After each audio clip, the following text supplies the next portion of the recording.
Hey everyone, it's Amarathi, and today we are going to do something a little bit different on the channel. So the number one question I get asked when I stream is, how does this game compare to Path of Exile or Diablo 3 or a range of other action RPGs such as Grim Dawn, Wolcen, the lot? And while I'm always happy to talk about this on stream, that is twitch.tv/Amarathi, by the way, and don't forget to like, comment, and subscribe. That is the best way to support the channel. I also thought it's about time to sit down and make this video and go over all the different elements and design decisions within Last Epoch that differentiate it from its competition.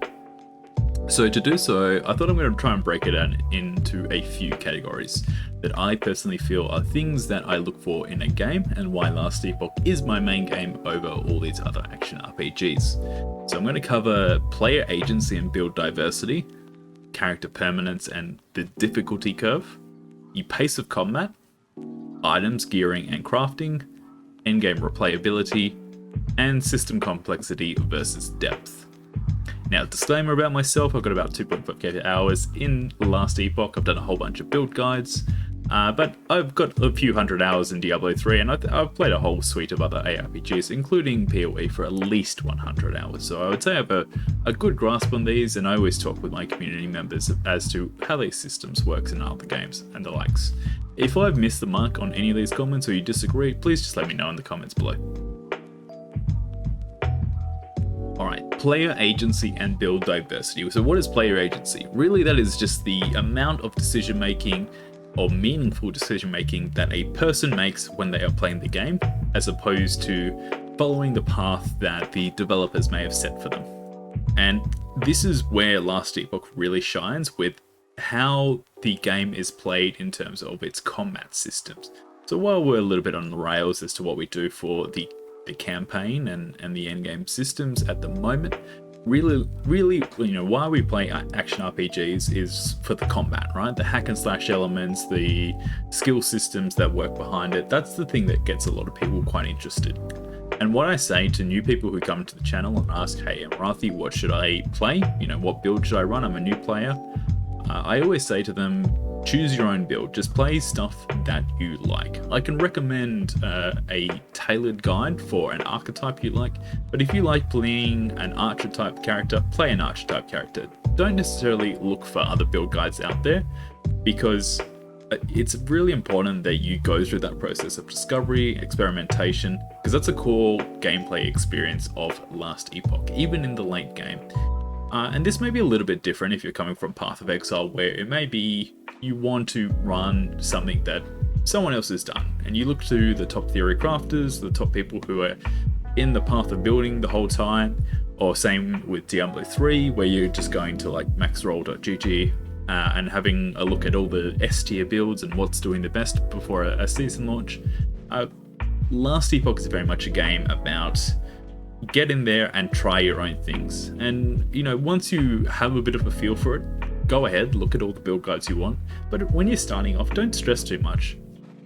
The build viability is also quite rich. So we benchmark about 300 corruption monoliths in the community, which is just like, a standard endgame difficulty that is, equivalent to slightly harder than maybe tier 16 maps in Path of Exile, or, like the low 100s greater rifts within Diablo 3.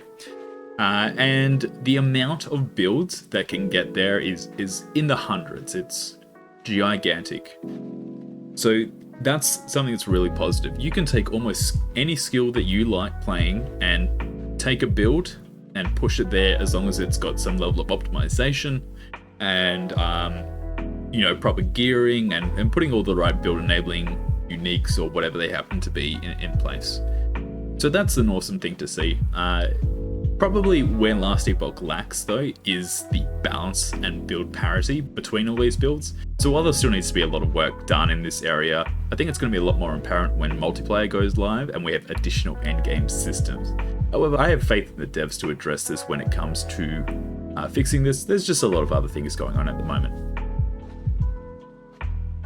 Okay, character permanence and difficulty curve. So what I mean by this is the amount of friction in a player's experience as they go along the way to change the decisions that they've made. So if you've gone and you've started leveling and you put skill points into something, or you choose a mastery, how much does it cost to undo or change those decisions and have some level of experimentation? So Path of Exile is probably an example where there's a lot of friction to change builds, and you would typically want to focus and make quite a streamlined build, and you can tweak passives, but you don't really want to reset your whole tree.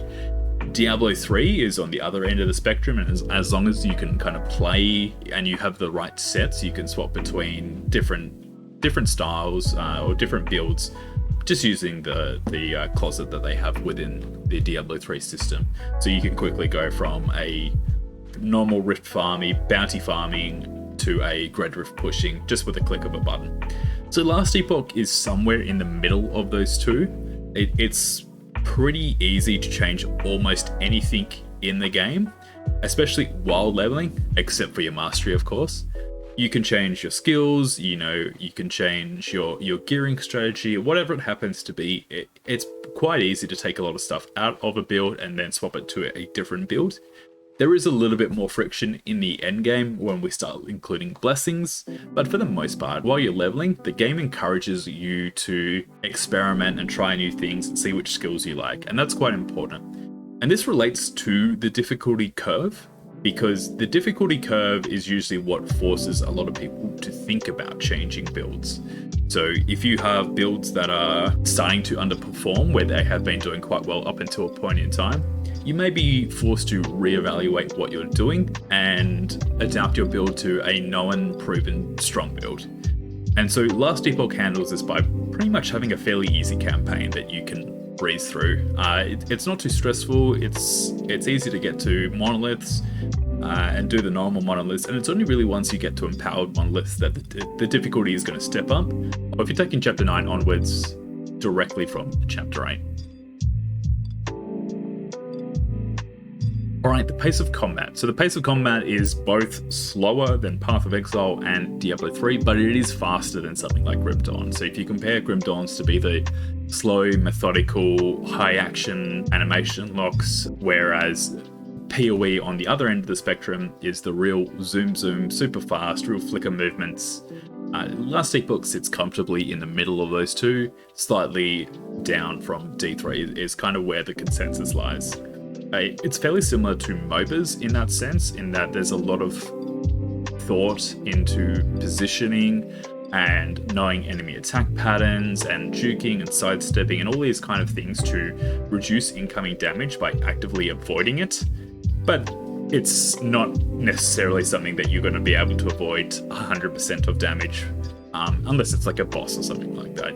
You're still expected to take a decent amount of unavoidable damage, but most of the high damage stuff is very avoidable, it's telegraphed well, and once you learn enemy attack patterns, it's quite rewarding to play around these things. Items, gearing, and crafting. So this is what a lot of people would love playing action RPGs for. So Last Epoch is very much a scavenger playstyle that encourages you to go out and do activities for gear. You want to get in the monoliths, you want to do the dungeons. This is going to be your main source of acquiring gear, and it is augmented by an awesome crafting system. So the crafting system's got a big overhaul in 0.8.4 and it is amazing. You can get some really awesome pieces of gear now by using some good crafting techniques and understanding what you want to achieve with your overall gearing strategy.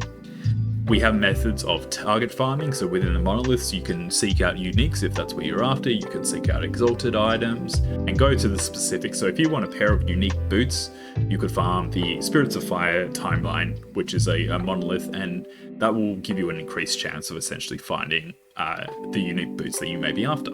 So trade is also something that belongs in this category, and we don't really know what we're going to get for the trade system. So there is a bazaar system, we know something is coming, but we don't think it's going to be something similar to Path of Exile. So the idea of having a trade economy where you're just sitting in your hideout and you're playing eBay and you're getting your paperclip and you're turning it into a Lamborghini just by buying and selling and knowing the value of those things, that's not really going to be a core experience, simply because the devs want to encourage what I spoke about earlier, the go out and do activities stuff.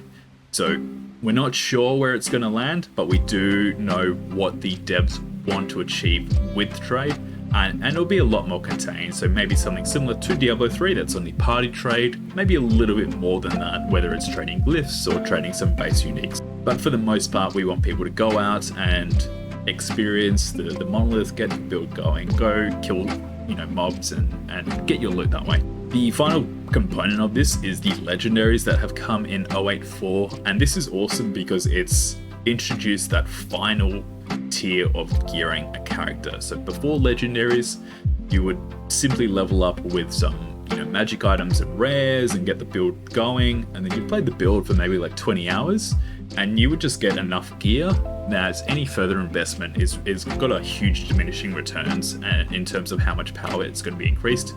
So either getting tier 20 rares or some good exalted pieces is all you can really achieve in the build. Now with legendaries, we have a means to just keep putting hours and hours and hours into one specific build if you want to have a really, really powerful version of that build. And I think that's awesome. It gives some goals for a 3 to 4 month cycle, which is what we will have once the multiplayer goes live. Okay, endgame replayability. So preface here, we are still missing some endgame systems. We only have access to the Monolith Fate, the arenas, and the dungeons, but we know more is coming in the future. Because of this, I can't really fully speculate on how our endgame is going to shape up, but there are plenty of pros that I've already discussed that do contribute to some good amount of endgame replayability. As I said, I've got 2.5k hours in this game, and a lot of that is because I have put in a whole heap of time and energy learning different classes and trying build diversity, trying to find some edge case scenarios with these builds and the synergies and how they all react together, and I find that quite fun. The build theory crafting, the feely crafting, all that stuff is really fun for me. And now with the legendaries as well, if you're not into playing a lot of different builds, you can just kind of focus on one build and see how powerful you can get that. So we've got a lot of community members who just like playing one build and want to build up and be the most powerful version of that build possible. Okay, so the final thing I want to touch on is the system complexity versus depth. So the core pillar of 11th Hour Games is to have depth without complexity at the core of their game's design decisions. So most systems are fairly simple to grasp just by looking at it. So for example, the skill tree, items, crafting, passives, monoliths, you can open that up and it's not going to take you long to learn what the fundamentals of those are. It's not as simple as D3 is, with its very tailored gearing strategy that's basically set by the devs. However, it's a far cry from Path of Exile that's got a bloat of systems and a monolithic passive tree that can be quite daunting to new players. So it lies somewhere in the middle of that, but similar to Path of Exile, it has the same level of depth. Maybe Path of Exile has a bit more just because it's a fleshed out game that's been around for ages, and that's a fair enough statement. But it's really easy to see just how much depth when you look at all the different things going on with Last Epoch and the player agency and the decision making and the interaction between skills and the targeted gearing method and all the small random elements within the game that it forces you to think about what you're doing and what you want to achieve with the game. And that's awesome. So hopefully this helps you if you're a person who's been looking at Last Epoch from the outside. Maybe you're a Path of Exile player, maybe you're a Diablo 3 player, and you've seen the recent patch, 084, go out with a lot of success, a lot of hype going around it, and you're wondering what the deal is. Hopefully this breaks down some of the different elements as to why Last Epoch is a little bit different to what you might be expecting, and determining if it's the game for you. I highly recommend it. Come join us in the Twitch community. We've got a fantastic community and we're always happy to answer questions. So you can join my stream up there. That is Twitch TV/Amarathi, but I hang around in a lot of other Twitch channels as well. So just come say hi and ask your questions. Thanks everyone.